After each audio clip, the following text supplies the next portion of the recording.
పరిశుద్ధ గ్రంథంలో నుండి రోమపత్రిక 4వ అధ్యాయం 18వ వాక్యం. నీ సంతానము ఈలాగు ఉండునని చెప్పిన దానిని బట్టి తాననేక జనములకు తండ్రి అగునట్లు నిరీక్షణకు ఆధారము లేనప్పుడు అతడు నిరీక్షణ కలిగి నమ్మెను. దేవునికి స్తోత్రం, హల్లెలూయా. ఈ మాట ఎవరిని గురించి రాయబడింది అనంటే, ఆదిలోనే దేవుని ఒక్క మాట చేత, కేవలము మాట విని నమ్మి విశ్వసించి ప్రభువుని వెంబడించినటువంటి గొప్ప భక్తుడు. ముందేముందో తెలీదు, వెనుకేమొస్తుందో తెలీదు, రేపేం జరుగుతుందో తెలీదు, ఎక్కడ ఉండాలో తెలీదు, ఎలా ఉండాలో తెలీదు, ఏం చెయ్యాలో తెలీదు. అలాంటి పరిస్థితుల్లో ఏ ఒక్క ప్రశ్న సంధించకుండా కేవలమైన మాట చెప్పున గుడ్డిగా నడుచుకుంటూ వెళ్ళిపోయినటువంటి గొప్ప భక్తుడు. దేవునికి స్తోత్రం. అతని పేరు అబ్రహాము. అతన్ని గూర్చిని రాయబడినటువంటి అద్భుతమైన మాట ఇది. ఇంకొక మాటను చదవండి, 21-22 వచనాలు.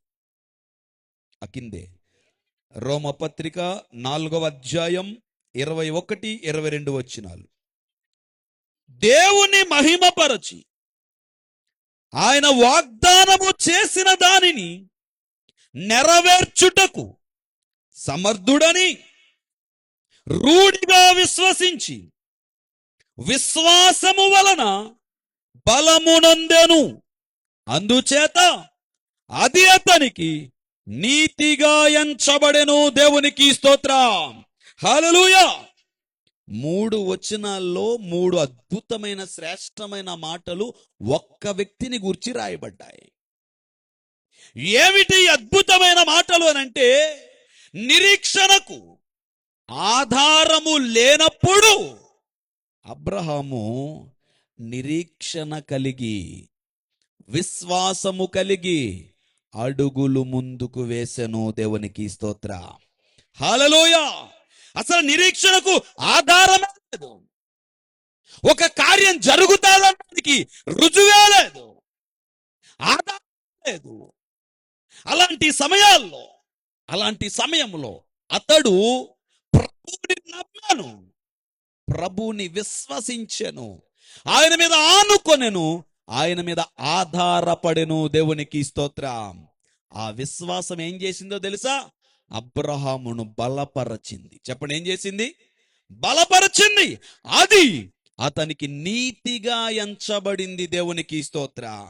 ఎందుకు ఈ మాటలు జ్ఞాపకం చేయడానికి ఇష్టపడుతున్నానంటే, ఎందుకు ఈ మాటలు చెప్పడానికి ఇష్టపడుతున్నానంటే, ఈ రోజు క్రైస్తవుని జీవితం ఎన్నో శ్రమలు, ఎన్నో కష్టాలు, ఎన్నో ఇబ్బందులు, ఎన్నో అవమానాలు, ఎన్నో నిందలు, ఎంతో హేళన, ఎంతో అపహాస్యం, ఎన్ని ప్రయత్నాలు చేసినా వాటమే. ఎంత ముందుకు పరిగెత్తినా మళ్ళీ జీవితం వెనక్కే. ఎంత పైకి ఎత్తుకు ఎదుగుదామన్నా పడిపోవడమే, కృంగుదలే, నిరాశే, నిస్పృహే. ఇలాంటి పరిస్థితుల్లో వాక్యము మనల్ని బలపరుస్తుంది, వాక్యము మనకి శక్తినిస్తుంది, వాక్యము నిన్ను నీ హృదయానికి నిబ్బరమును కలుగజేస్తుంది, నిన్ను ధైర్యపరుస్తుంది, నిన్ను కృంగిపోనివ్వక, నిన్ను ఓడిపోనివ్వక, నిన్ను బలహీనపడనివ్వక, నిన్ను వెనకడుగు వేయనివ్వక. ఒక మాటలో చెప్పాలంటే వాక్యమే నిన్ను నిలబెడుతుంది. దేవునికి స్తోత్రం, హల్లెలూయా. అలాంటి వాక్యము ఎరిగిన క్రైస్తవుడు ఎవరండి? అంచేత నేను ఎవరి గురించి చెప్తున్నాను ఈరోజు? కేవలం క్రైస్తవుల గురించే మాట్లాడుతున్నాను. మారు మనసు పొందిన వారే, రక్షించబడిన వారే, బాప్తిసం తీసుకున్న వారే, ప్రతి నెల ఆయన శరీరంలో రక్తములో పాలు పొందుచున్న వారే, కేవలము క్రైస్తవులను గురించే మాట్లాడుతున్న మాట ఏంటో తెలుసా?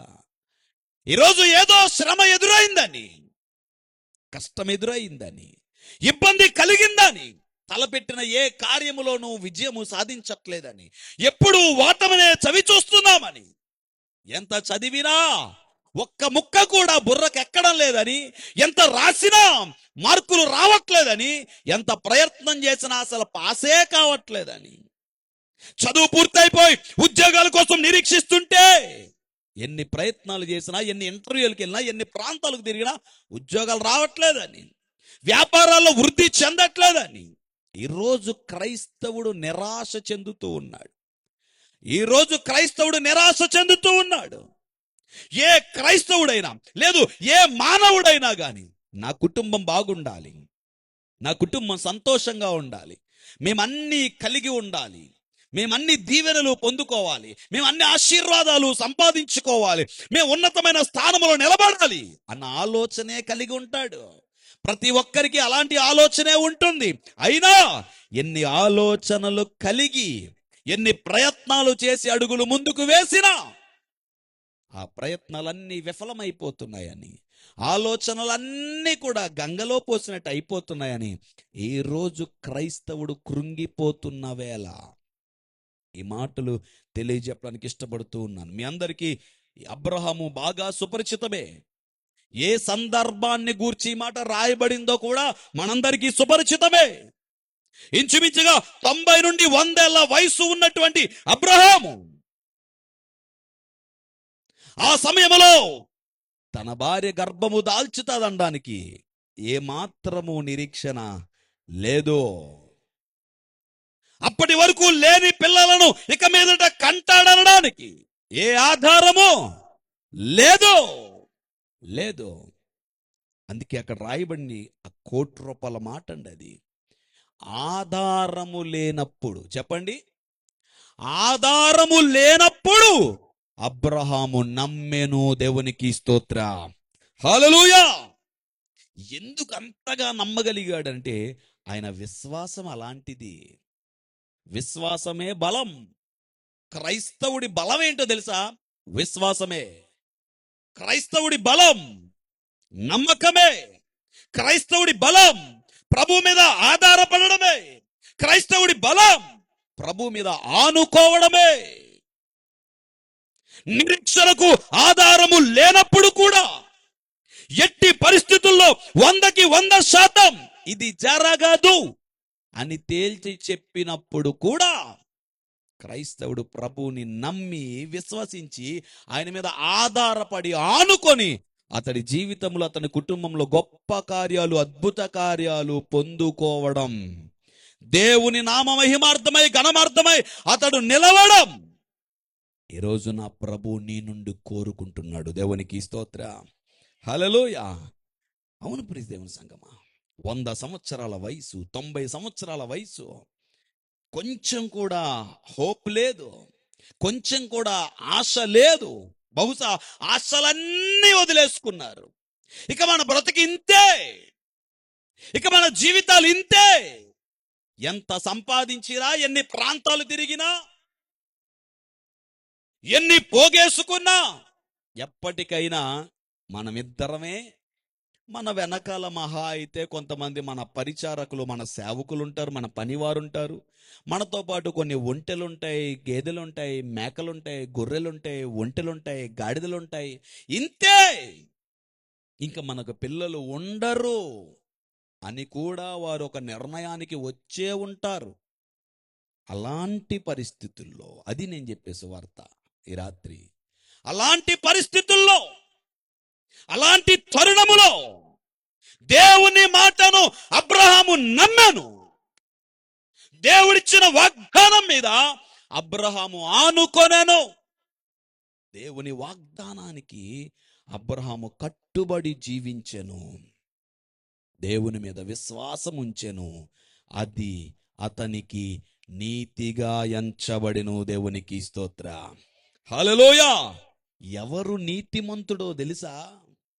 వాక్యము ఎవరిని నీతిమంతునిగా ఎంచుతుందో తెలుసా? ఎవరు నీతి గలవారు అని వాక్యమే సాక్ష్యమిస్తుందో తెలుసా? ఎవరైతే ప్రభువు మీద విశ్వాసం ఉంచుతారో, ఎవరైతే ప్రభువు మీద ఆనుకుంటారో, ఎవరైతే ప్రభువుని పూర్తిగా నమ్ముతారో, ఎప్పుడు ఏ ఆధారము లేనప్పుడు. నేను చెప్పగలను, ఈ భూమి మీద జీవించుచున్నటువంటి నువ్వైనా, నేనైనా, మన కుటుంబాలైనా, మనకు తెలిసిన వారైనా, మన స్నేహితులైనా, బంధువులైనా, అంతెందుకు ఇక్కడున్న మీలో ఏ ఒక్కరైనా, ఎవరైనా చాలా ప్రయత్నాలు చేసే ఉంటారు. మీ ప్రయత్నాలు 100 కావచ్చు, 200 కావచ్చు, 1000 కావచ్చు, 1,00,000 కావచ్చు. వందల కొలది ప్రయత్నాలు చేసినా ఏ ఫలితము లేదు, ఇక మీదట ఫలితము రాదు అన్నప్పుడు నీవు ప్రభు మీద ఆధారపడగలిగితే, దేవునికి స్తోత్ర, హల్లెలూయా, ఆ విశ్వాసమే, ఆ నమ్మకమే నీ జీవితంలో కార్యములు జరిగిస్తుంది. దేవునికి స్తోత్ర, హల్లెలూయా. ఏమండి, మనందరికీ బాగా సుపరిచితమైనటువంటి ఒక 2-3 విషయాలు మీ ముందు ఉంచుతాను. సువార్తల్లో యేసుక్రీస్తు ప్రభువారు ప్రతి దినం ఆయా ప్రాంతాలకు వెళ్ళి దేవుని యొక్క వాక్యాన్ని అందిస్తూ ఉండేవారు. ఎందరినో రక్షణ మార్గంలోనికి నడిపిస్తూ ఉండేవారు. ఎన్నో అద్భుత కార్యాలు చేసేవారు, ఎన్నో గొప్ప కార్యాలు చేసేవారు, ఎన్నో స్వస్థతలు జరిగిస్తూ ఉండేవారు. ఇలా జరిగిస్తున్నటువంటి దినాల్లో, కాలాల్లో, ఒకానొక సందర్భాల్లో, ఒకానొక సమయంలో వీరందరికీ సత్యాన్ని కూడా తెలియచేయాలి, వీరందరికీ రక్షణ వాక్యాన్ని అందించాలి అని కొండ మీద ప్రసంగాన్ని ప్రారంభించారు. అలా ఎన్నో ప్రాంతాలకు వెళ్ళారు, ఎన్నో కొండలెక్కారు, ఎన్నో పర్వతాలు ఎక్కారు, ఎన్నో తోటల్లోనికి వెళ్ళారు. ఆయన వెళ్ళని ప్రాంతం అంటూ లేదు. అలా కనిపించిన ప్రతి ప్రాంతములోనూ సభలు ఏర్పాటు చేశారు. దేవునికి స్తోత్ర, హల్లెలూయా. ఈరోజు సభలంటే పెద్ద పెద్ద స్టేజులు కావాలి, చాలా లైటింగ్ కావాలి, చాలా సౌండ్ సిస్టమ్ కావాలి. అప్పుడు అవేమీ లేవు. అయినా కానీ నా ప్రభు సభలు ఏర్పాటు చేశాడు. దేవునికి స్తోత్ర, హల్లెలూయా. అలా ఒక రోజు దేవుని యొక్క వాక్యాన్ని, అద్భుతమైన ఉన్నతమైన ఉపదేశాన్ని అందిస్తూ అందిస్తూ అందిస్తూ సమయము కాస్త చాలా అయిపోయింది. సమయము కాస్త చాలా అయిపోయింది. ఇంచుమించుగా లైట్లన్నీ ఆపేసే సమయం అయిపోయింది.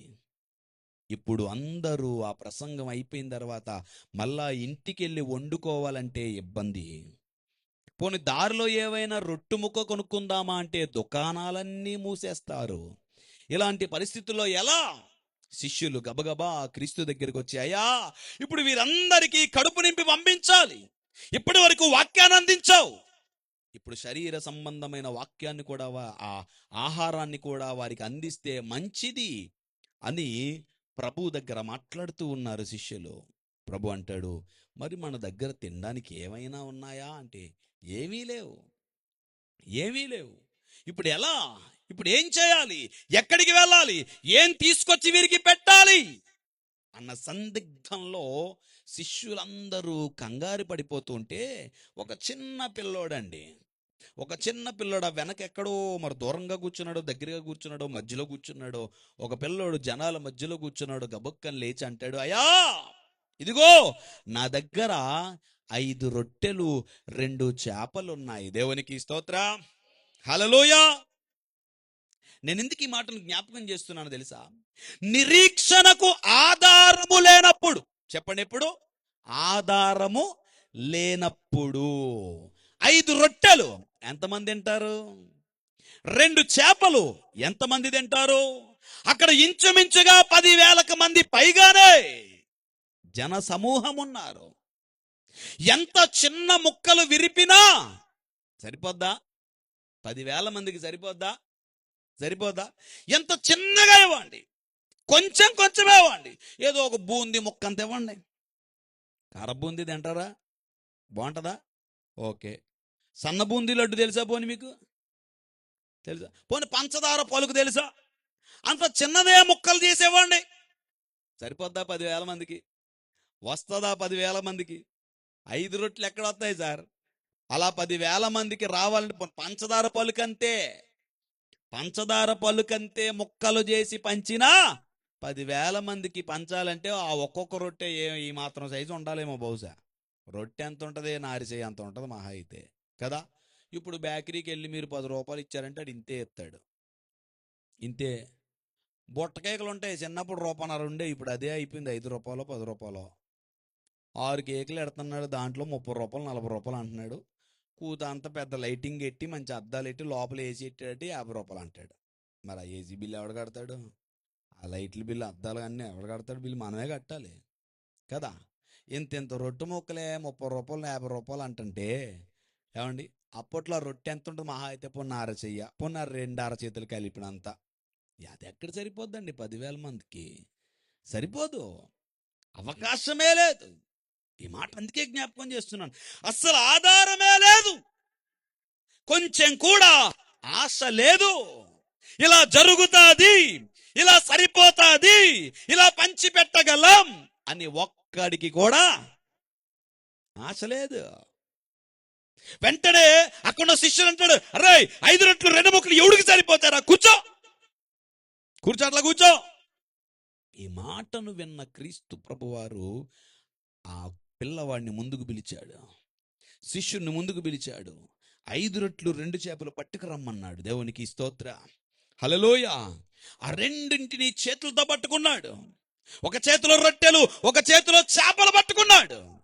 ప్రభువుకి తెలుసు, నిరీక్షణకు ఆధారము లేనప్పుడు కూడా నమ్మగలిగితే, విశ్వసించగలిగితే, తండ్రి మీద ఆనుకోగలిగితే, ఆయన మీద ఆధారపడి ప్రార్థించగలిగితే అద్భుత కార్యాలే జరుగుతాయి. దేవునికి స్తోత్ర. నమ్మారు, విశ్వసించారు, ప్రార్థించారు, గొప్ప కార్యం జరిగించారు. దేవునికి స్తోత్ర, హల్లెలూయా. ఈ రాత్రి నేను చెప్పే సువార్త అదేనండి. ఈ పూట నేను చెప్పే సువార్త అదే. నీ జీవితంలో నీకు దేని మీద ఆశ లేదు, ఏం సాధించాలని పరుగులు పెడుతూ, ఏం పొందుకోవాలని ప్రయాసపడుతూ, ఏ స్థితికి వెళ్ళాలని పరుగులు పెడుతూ, నీ బిడ్డలు ఎలా ఉండాలనుకుంటున్నావు, నీ భర్త ఎలా ఉండాలనుకుంటున్నావు, నీ భార్య ఎలా ఉండాలనుకుంటున్నావు, నీ ఇంటి వారందరూ ఎలాగ ఉండాలనుకుంటున్నావు, నీ కుటుంబం ఎలాంటి దీవెనలు పొందాలనుకుంటున్నావు, నీ బిడ్డలు ఎలా ప్రయోజకులు అవ్వాలనుకుంటున్నావు. కానీ నువ్వు అనుకున్నట్టుగా నీ కుటుంబం ఉండట్లేదే, నువ్వు అనుకున్నట్లుగా నీ భర్త ఉండట్లేదే, ఎంత చెప్పినా మాట వినట్లేదే, మారు మనసు పొందట్లేదే, వాక్యాన్ని అంగీకరించట్లేదే, దేవునికి విరుద్ధంగా జీవిస్తున్నాడు, దేవుని సన్నిధికి రావడం లేదు, వాక్యానికి విరుద్ధంగా జీవిస్తున్నాడు. ఏం చేయాలి? కొన్నిసార్లు అంటాం క్రైస్తవులు, ఇంకేడు మారడండి, ఎంత చెప్పినా ఉపయోగం లేదు, మారడు. ఇలాంటి పదాలు క్రైస్తవులే ఉపయోగిస్తారు చాలా మంది. ఎంత ప్రార్థన చేసినా ఇంకేడు మారడు. ఆధారము లేనప్పుడు చెయ్యవలసిన పనిని గురించి చెబుతున్నాను. దేవునికి స్తోత్ర, హల్లెలూయా. ఏ ఆధారం ఉందని అబ్రహాము నమ్మాడు? ఏ ఆధారం ఉందని 5 రొట్టెలు 2 చేపలు ఆకాశం వైపు చూపించి ప్రార్థన చేశారు? ఏ ఆధారం ఉన్నదని? ఏ మాత్రం హోప్ ఉందని? ఏ నిరీక్షణ ఉందని? కొన ఊపిరన్నా ఉంటే బ్రతికించగలరేమో గాని అసలు ఊపిరే లేకపోతే వైద్యుడు మాత్రం ఏం చేయగలడండి? ఎంత వెంటిలేటర్ మీద పెడితే మాత్రం ఏం ప్రయోజనం అండి? మనిషి కొట్టుకున్నట్టు, ఊపిరి తీసుకున్నట్టు, గుండె కొట్టుకున్నట్టు కనిపిస్తాదే తప్ప బ్రతుకుతాడా? లేదే.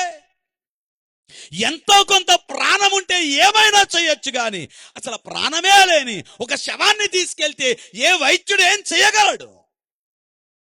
కానీ యోహాను సువార్తలో మనకు కనబడుతుంది, లాజరు అనే ఒక యవ్వనస్తుణ్ణి ఎక్కడ పెట్టేశారండి? గట్టిగా చెప్పండి అమ్మా. సమాధిలో ఉంచబడ్డాడు.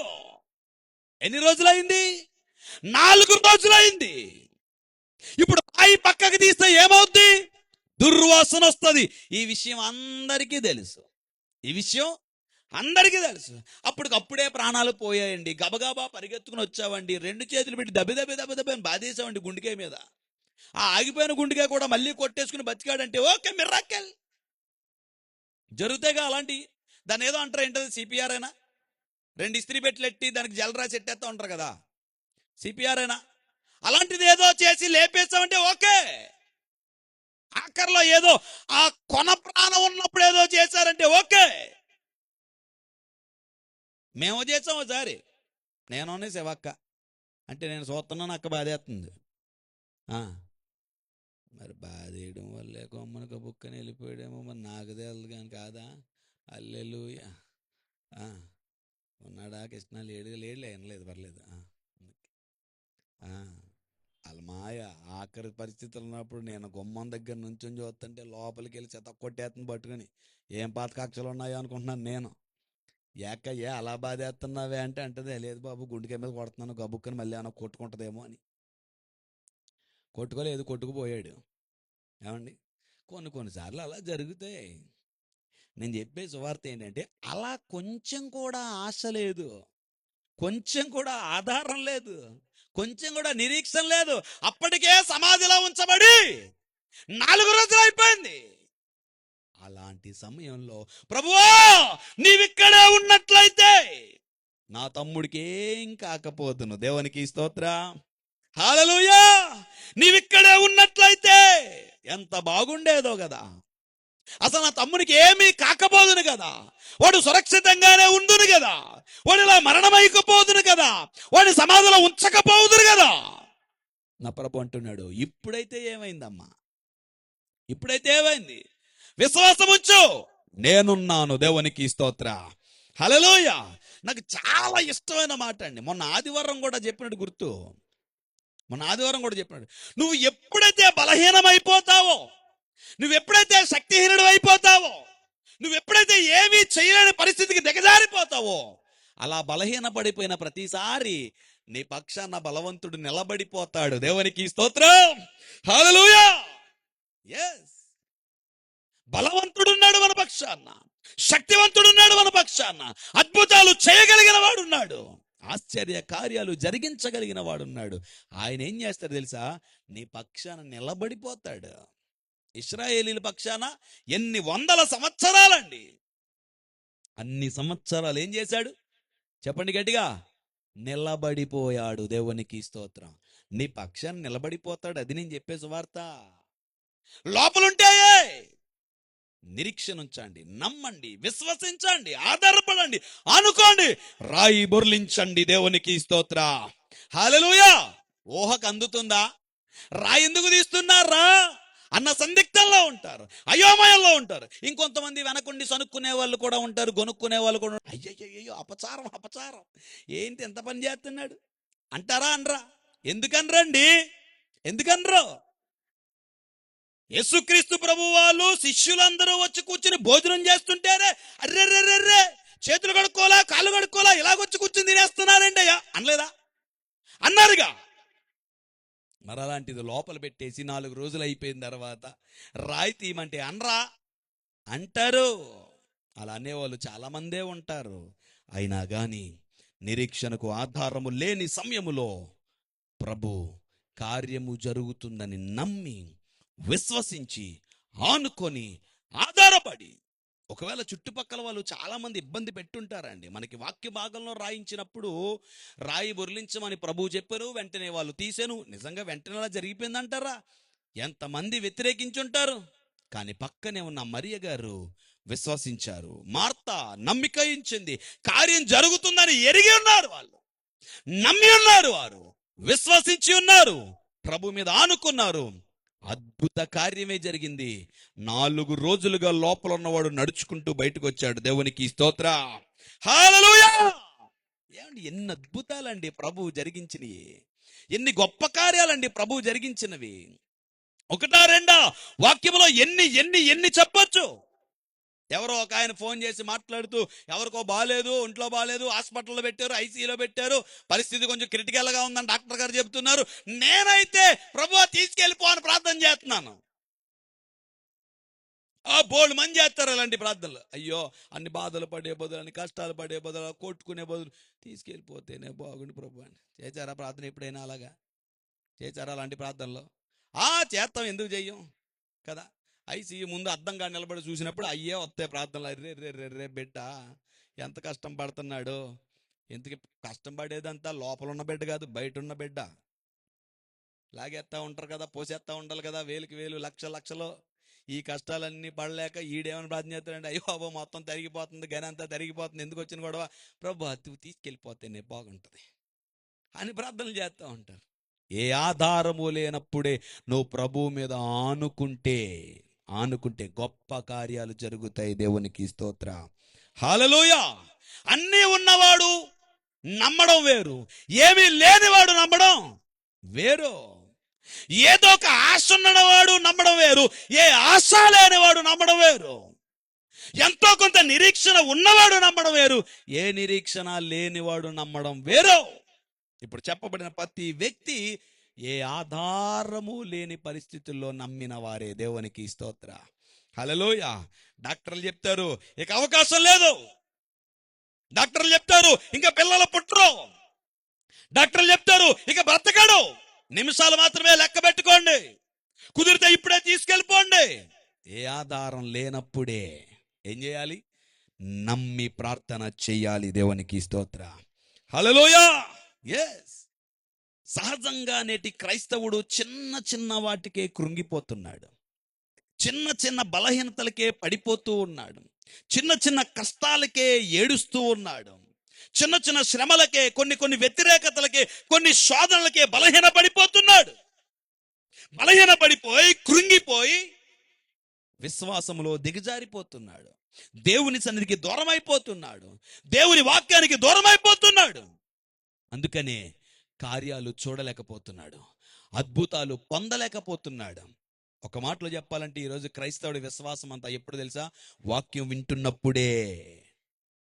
క్రైస్తవుడి విశ్వాసం అంతా సంఘంలో ఉన్న గంట సేపే. దేవుని సన్నిధిని అయిపోయిన తర్వాత అడుగు బయటికి పెట్టగానే ఆ విశ్వాసం అంతా పోతుంది, ఆ నమ్మకం అంతా పోతుంది, ఆ నిరీక్షణ అంతా పోతుంది.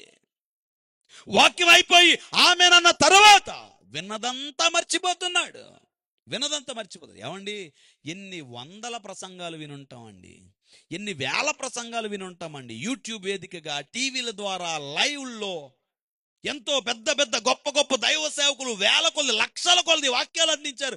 అవన్నీ విన్నవారమే. ఏమైపోతున్నాయి ప్రసంగాలన్నీ? ఏమైపోతున్నాయి? కాకెత్తికెళ్ళిపోతుంది. ఏమైపోతుంది? పిచ్చికలు ఎత్తుకెళ్ళిపోతున్నాయా? ఉంది కదండి ఉపమానంలో చెప్పాడు కదండి ప్రభువారు. విత్తనాలు ఎక్కడ పడ్డాయంట? కొన్ని ఎక్కడ పడ్డాయి? రోడ్డు పక్కన పడ్డాయి. అవి ఏమైపోతున్నాయి? పిచ్చుకలు వచ్చి ఎత్తుకెళ్ళిపోతున్నాయి. ఎస్, వాక్యము హృదయములో నాటబడ్డం లేదు, వాక్యము హృదయములో నిలిచి ఉండడం లేదు. విన్న వాక్యాన్ని అక్కడితోనే విడిచిపెట్టి వదిలేసి వెళ్ళిపోతున్నాడు తప్ప వాక్యాన్ని అనుదినము కొనసాగించట్లేదు నేటి మానవుడు. ఎస్, ఒక ఆదివారం విన్న ప్రసంగాన్ని సోమ, మంగళ, బుధ, గురు, శుక్ర, శనివారాల్లో జ్ఞాపకం తెచ్చుకుంటున్నావా? ఆదివారం ప్రభు నాతో ఇలా మాట్లాడు, నేను ఇలా నమ్మాలి, నేను ఇలా విశ్వసించాలి అని జ్ఞాపకం తెచ్చుకుంటున్నావా? వాక్యాన్ని జ్ఞాపకం తెచ్చుకొని నీ యొక్క ఆత్మీయ జీవితాన్ని సాధకం చేసుకొని దేవుని సాక్షిగా నిలబడగలుగుతున్నావా? లేదే. ఎందుకు అనంటే వాక్యాన్ని మర్చిపోతున్నాడు మానవుడు. విన్న చోటనే వదిలేస్తున్నాడండి, వదిలేస్తున్నాడు.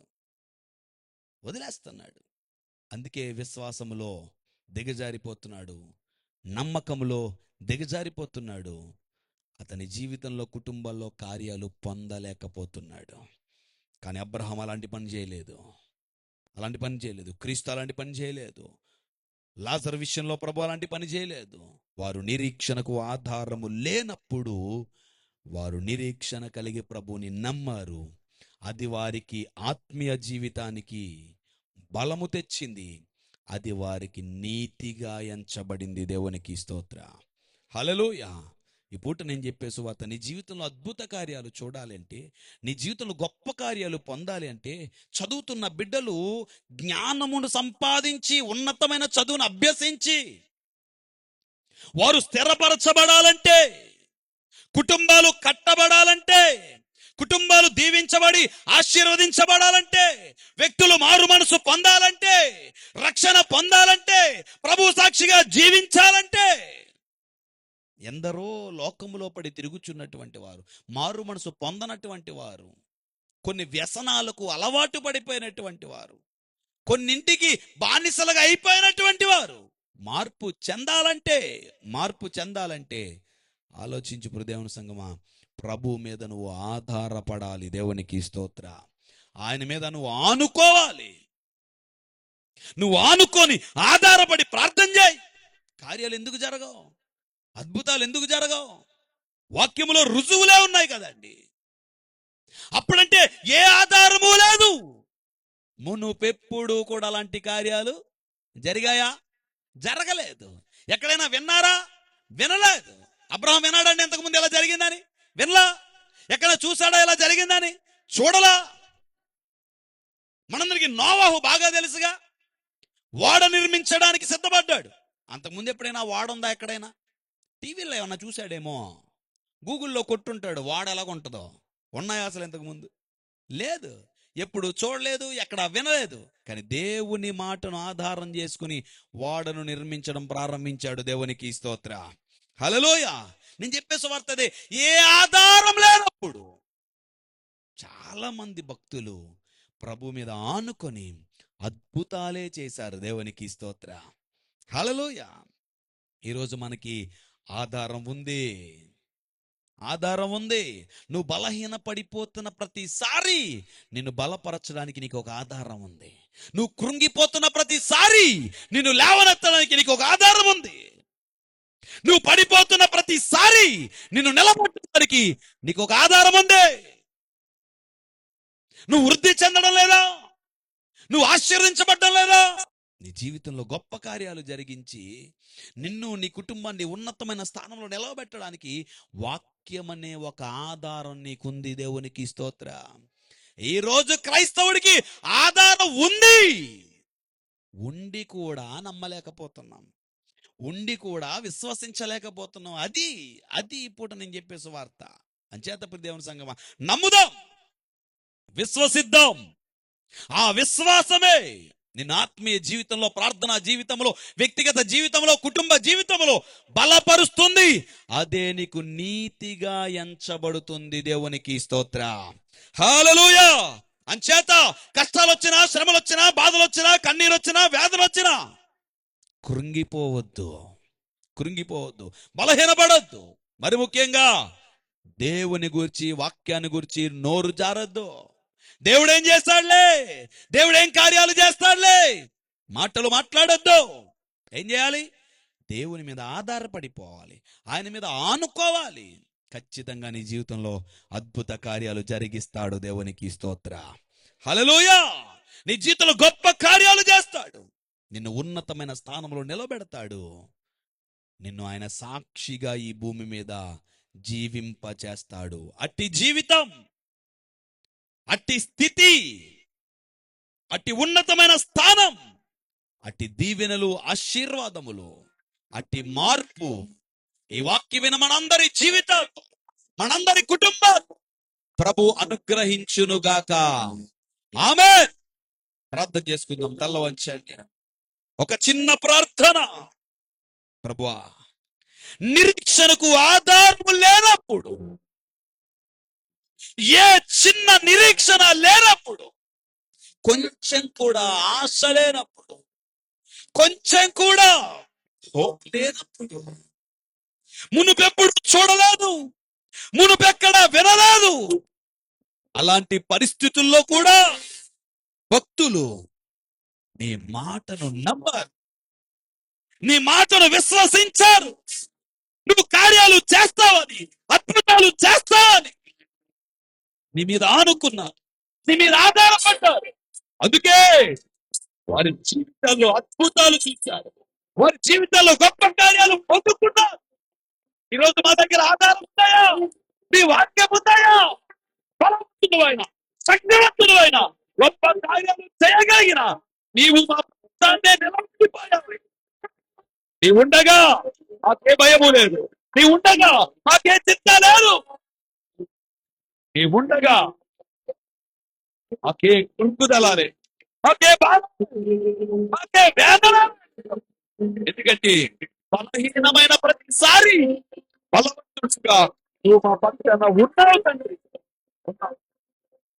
నీవే మా ఎడమ వ్యాఖ్యానం, నీవే మా ఎడమ యుద్ధము జరిగించాలి, నీవే మా ఎడమ కార్యములు జరిగించి మమ్మల్ని జీవించి, మమ్మల్ని ఆశీర్వదించి, మమ్మల్ని ఉన్నతమైన స్థానంలో నిలబెట్టి ఆ కుటుంబాల్లో గొప్ప కార్యాలు జరిగించి, కుటుంబ యజమానులను, కుటుంబంలో బిడ్డలను, కుటుంబ ఆత్మను కలిగజేసి రక్షించి ఈ సన్నిధిలో నీ సాక్షిగా నిలవబెట్టమని ప్రతి ఇబ్బంది, ప్రతి కష్టం, ప్రతి నష్టం, ప్రతి వేదన నుండి ప్రతి ఒక్కరిని విడిపించమని, దీవించి ఆశీర్వదించమని, ప్రతి వ్యాధి, ప్రతి అనారోగ్యం నుండి గొప్ప స్వస్థత కలుగజేసి ఆరోగ్యమును అనుగ్రహించమని, చదువుతున్న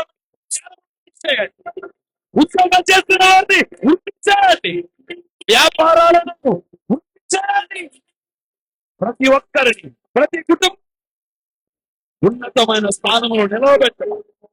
ఇట్టి ప్రార్థన, ఇట్టి వాగ్దానము, ఇట్టి దీవెనలు, ఇట్టి ఆశీర్వాదములు ఈ మా మొన్న మీరు ఆలకించి